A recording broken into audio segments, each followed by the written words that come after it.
இயேசுவே ஆண்டவர் என்று சொல்வதில் நான் மிகுந்த மகிழ்ச்சி அடைகின்றேன். விசுவாசிக்கிறவன் எவனோ அவன் வெட்கப்படுவதில்லை. ரோமர் 10ஆம் அதிகாரம் 10 மற்றும் 11வது வசனங்கள்.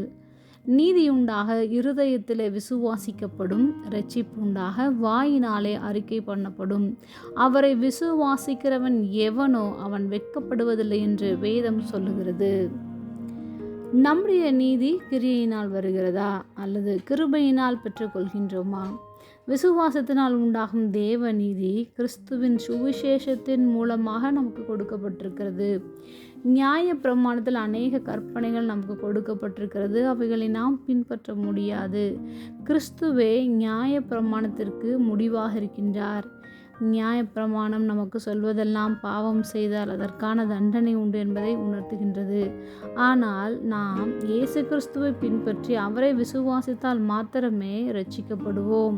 கர்த்தராகிய இயேசுவை நம்பி வாயினால் அறிக்கையிட்டு தேவன் அவரை மரித்தோரிலிருந்து எழுப்பினார் என்று இருதயத்தில் விசுவாசித்தால் இரட்சிக்கப்படுவோம்.